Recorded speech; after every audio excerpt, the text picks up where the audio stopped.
নমস্কার বন্ধুরা, শুভ সকাল। আশা করি আপনারা সকলে ভালো আছেন।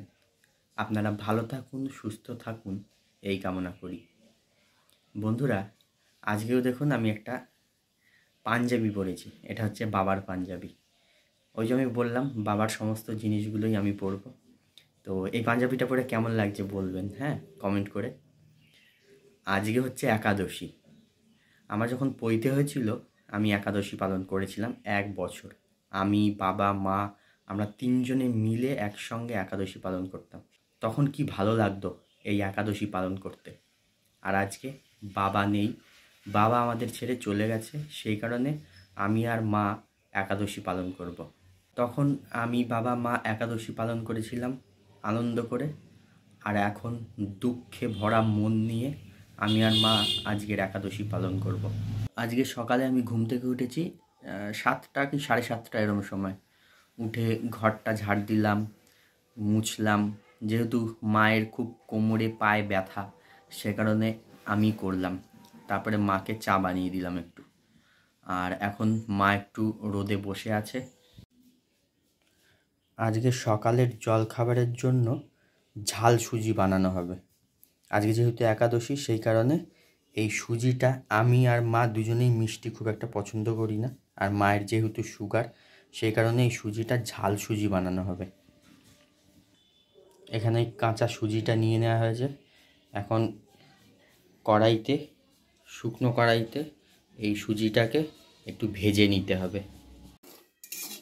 এই যে সুজিটাকে এখন একটু লাল লাল করে ভেজে নিতে হবে। এই যে সুজিটা লাল করে ভেজে নেওয়া হয়েছে। সুজিতে দেওয়ার জন্য এখানে দেখুন আলু ভাজার মতন করে আলু কেটে নেওয়া হয়েছে। আলু ছাড়াও এই সুজির মধ্যে আরও বিভিন্ন রকমের সবজি দেওয়া যায়, যেমন বিনস, ক্যাপসিকাম, এসব ধরনেরও সবজি দেওয়া যায়। তবে আমরা শুধু আলুটাই দেওয়া হচ্ছে। ওভেনে কড়াই বসিয়ে দেওয়া হয়েছে। এবারে কড়াই গরম হলে এর মধ্যে সর্ষের তেল দেওয়া হবে। কড়াইয়ে পরিমাণ মতন সর্ষের তেল দিয়ে দেওয়া হলো। তেল গরম হলে এবারে এর মধ্যে গোটা জিরে, শুকনো লঙ্কা আর তেজপাতা ফোড়নে দেওয়া হলো। ফোড়নটা একটু নেড়ে চেড়ে নিয়ে এরপরে যে আলুগুলো কেটে রাখা হয়েছিল এর মধ্যে দিয়ে দিতে হবে। আলু দেওয়া হয়ে গেছে আর এর মধ্যে দুটো কাঁচা লঙ্কা দেওয়া হয়েছে। এবারে আলুগুলো খানিকক্ষণ ভেজে নিতে হবে। নুন দিয়ে দিতে হবে। আজকে যেহেতু একাদশী, সেই কারণে সন্ধব লবণ ব্যবহার করা হচ্ছে।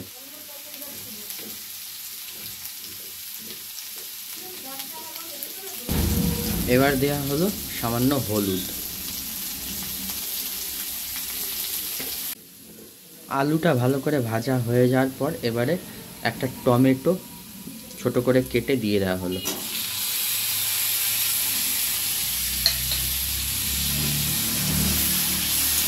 এবারে আলু আর টমেটো একসঙ্গে খানিকক্ষণ নাড়াচাড়া করে নিতে হবে। আলু আর টমেটো একটু ভাজা ভাজা হয়ে গেলে এইবারে ভেজে রাখা সুজিটা দিয়ে দিতে হবে এর মধ্যে।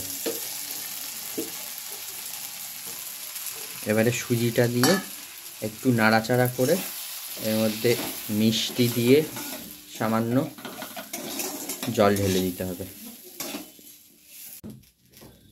সুজিটা একটু নাড়াচাড়া করে নিয়ে এবারে এর মধ্যে পরিমাণ মতন জল দিয়ে দিতে হবে।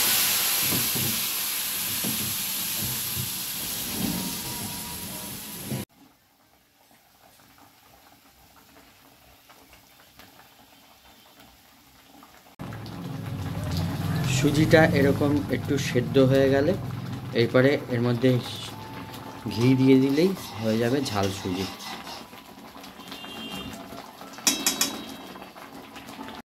এই যে রেডি হয়ে গেছে আজকের জলখাবার ঝাল সুজি।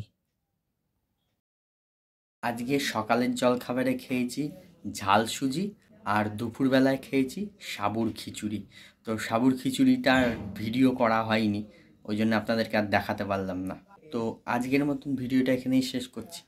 আমি আর কি দেখাবো ঘরের মধ্যে, এই অল্প টুকটাক আপনাদের সামনে ভিডিও তুলে ধরলাম, আমার কিছু কথা তুলে ধরলাম আপনাদের সামনে। আমি আবার যখন বেরিয়ে বাইরে ভিডিও করব, আমি যেমন ভিডিও বানাতাম আর কি, মন্দির আশ্রম মঠের ভিডিও, সেগুলো যখন করব আবার আপনাদের সামনে ভালো করে তুলে ধরব। আপাতত এখন আমার এই লাইফের কয়েকটা মুহূর্ত তুলে ধরলাম, কিছুদিন এইগুলোই দেখাবো, আপনাদের সামনে তুলে ধরব।